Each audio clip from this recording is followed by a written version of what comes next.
हमारे पास ट्यूसडे। बेटे आज हमने बुक पे ही काम सॉल्व करना है। हमारा चैप्टर जो है अल्हम्दुलिल्लाह कंप्लीट हो चुका है। आज हमने इसकी रिव्यू एक्सरसाइज करनी है, question number 1 and question number 2। तो क्वेश्चन नंबर 1 स्टार्ट करते हैं। टिक दी करेक्ट ऑप्शन। वो कह रहे हैं कि जो दुरुस्त जवाब है उसके ऊपर क्या करना है, आपने टिक लगाना है। तो पहला एमसीक्यूज क्या है जी, number of sides in a quadrilateral are. बेटा क्वाड्रिलेटरल के अंदर कितनी साइड्स होती हैं? नंबर ऑफ साइड्स का मतलब है कि कितनी साइड्स होती हैं इन अ क्वाड्रिलेटरल के अंदर। अब आपको याद होगा हमने जब क्वाड्रिलेटरल टॉपिक पढ़ा था तो हमने बताया था उसमें कि क्वाड्रिलेटर एक ऐसी शेप होती है जिसकी कितनी साइड्स होती हैं, 4 साइड्स होती हैं। तो आपने यहाँ पर 4 पे टिक कर दिया, ठीक है। उसके बाद नेक्स्ट एमसीक्यूज है जी, in a cube number of edges are. जो क्यूब हमने 3D शेप पढ़ी है उसके अंदर नंबर ऑफ एजेस जो हैं वो कितनी होती हैं? शाबाश, जल्दी से अपने दिमाग में रिवाइज करें बेटे। नंबर ऑफ एजेस जो हैं क्यूब के अंदर 12 होते हैं। एजेस मतलब साइड्स। आपको याद है 4 ऊपर 4 नीचे, 2 साइड्स पे, तो कितने हो गए ये सारे? 12 हो गए। यहाँ पर नंबर ऑफ एजेस आपने लगा दिया 12। उसके बाद है a triangle has dash vertices. Triangle के अंदर कितने वर्टिसेस होते हैं? बेटे ट्राइंगल के अंदर 3 साइड्स होती हैं और 3 ही वर्टिसेस होते हैं।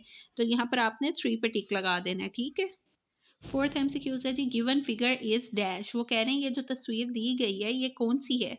तो बेटे जिसके अंदर 2 एंड पॉइंट्स होते हैं जो फिक्स हुई होती है वो है लाइन सेगमेंट, ठीक है। लास्ट है जी, ये जो पिक्चर बनाई गई है ये कौन सी पिक्चर है? इनमें से ये लाइन होती है। बेटे लाइन सेगमेंट में 2 एंड्स पॉइंट होते हैं, इसकी फिक्स लेंथ होती है, ये चेंज नहीं हो सकती। पर लाइन को आप अपनी ज़रूरत के मुताबिक जो है इंक्रीज कर सकते हैं और डिक्रीज भी कर सकते हैं, ठीक है। तो ये लाइन की उन्होंने जो फिगर है ड्रॉ की हुई है।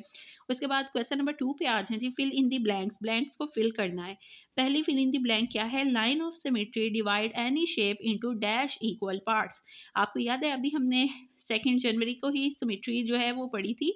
लाइन ऑफ सिमेट्री जो होती है, जब हम वो लाइन ड्रॉ करते हैं सिमेट्री के हिसाब से, तो वो कितने हिस्सों में तकसीम कर देती है शेप को? कितने हिस्से हो जाते हैं जब हम किसी चीज़ के अंदर लाइन ऑफ सिमेट्री ड्रॉ करें?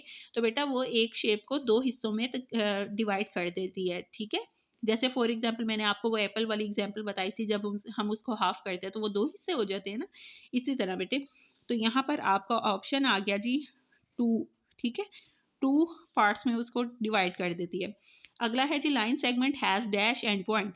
लाइन सेगमेंट जो होती है बेटे उसके कितने एंड पॉइंट्स होते हैं? अभी मैंने आपको ऊपर ये एमसीक्यूज में भी बताया कि लाइन सेगमेंट के कितने एंड पॉइंट्स होते हैं, 2 एंड पॉइंट्स होते हैं, ठीक है।